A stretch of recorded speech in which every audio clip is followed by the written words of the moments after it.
अस्सलामु अलैकुम वरहमतुल्लाहि वबरकातुहू। मिल्ली डाइजेस्ट के ख़ास नज़र में आपका इस्तकबाल है। मैं फैज़ुल बारी।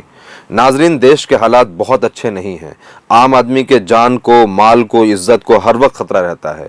सवाल यह है कि किससे ख़तरा है?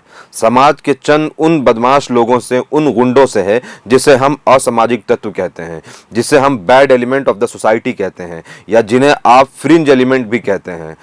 ये समाज के पीस को डिस्टर्ब करते हैं, मगर इन सब को कंट्रोल करने के लिए जो लोग हैं, जो लॉ एंड ऑर्डर को मेंटेन करने के लिए, जो समाज में अमन बहाल करने के लिए हैं, जिनकी जिम्मेदारी में है, वो कौन है? वो यकीनन पुलिस एडमिनिस्ट्रेशन है और गवर्नमेंट के लोग हैं।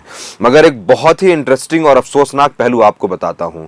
लोकसभा में कस्टोडियल डेथ और इनकाउंटर पर सवाल पूछा गया। उस सवाल का जवाब देते हुए home affair minister mister Nityanand Rai ने जवाब में यह कहा कि नेशनल ह्यूमन राइट कमीशन के द्वारा जो दी गई इंफॉर्मेशन है, उसके अकॉर्डिंग साल 2020-21 में कस्टोडियल डेथ से रिलेटेड 1940 केसेस रिपोर्ट किए गए। वहीं साल 2021-22 में ऐसे मामले 2544 दर्ज किए गए हैं, यानी 2544 मामले। मतलब हर दिन कस्टोडियल डेथ में कम से कम 6 लोगों के लिए जो है रिपोर्ट लिखवाए गए हैं, या 6 लोगों की जानें गई हैं।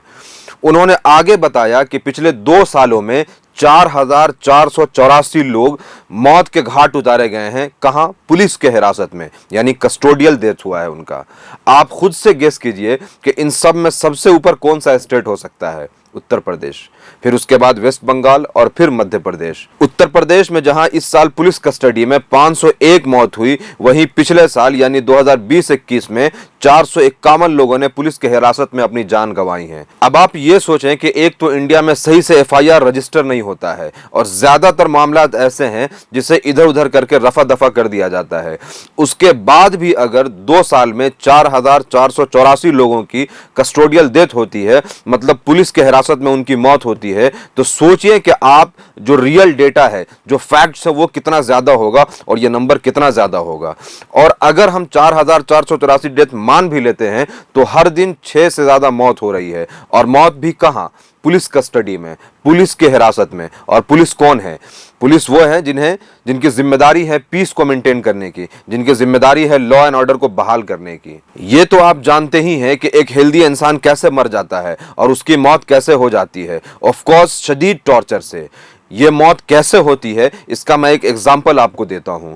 नवंबर 2021 में उत्तर प्रदेश के कासगंज में एक मामला हुआ, जहां 22 साल के अल्ताफ नाम के एक लड़के को पुलिस ने शाम में पूछताछ के नाम पर थाने बुलाया, और उसके बाद अगले दिन बताया कि अल्ताफ की मौत हो गई है। पुलिस ने जो वर्जन बताया अल्ताफ के मौत के ताल्लुक से, वो ये था कि अल्ताफ बाथरूम में 2.5 फीट के हाइट पर जो एक नल है, उससे फांसी लगा करके खुदकुशी कर लेता है। 2.5 फीट बोले तो इतना। अब आप ये सोचिए कि पुलिस स्टेशन में ऐसा क्या हुआ होगा, और कितना मारा पीटा गया होगा, और कितना तड़पाया गया होगा कि वो मर गया। और पुलिस ने एक ऐसी फेक स्टोरी बना दी कि 2.5 फीट के ऊंचाई पे जो नल है, उससे लटक करके, उससे अपने गर्दन को फंसा करके सुसाइड कर लेता है। ये अपने आप में बहुत फनी तो है ही है, लेकिन अफसोसनाक भी है और डरावना भी है। यूपी और देश की यही सूरत हाल है, जहां जिसको अपने हिफाजत के लिए, सोसाइटी के पीस को बहाल करने के लिए, अमन को बहाल करने की जिम्मेदारी है, वही आपके और हमारे कातिल बने हुए हैं। और फिर मुसलमानों के मामले में तो पुलिस का रोल बहुत ही खतरनाक शुरू से रहा है, बहुत ही तशवीशनाक रहा है। फिर चाहे वो हाशिमपुरा मलियाना कत्लेआम हो, या ईदगाही मस्जिद मुरादाबाद कत्लेआम हो, या फिर ऐसे हजारों केसेस हो जहां पुलिस स्टेशन बुलाती तो इंक्वायरी के लिए है, लेकिन वहां से मुसलमानों की लाश ही लौट करके आती है।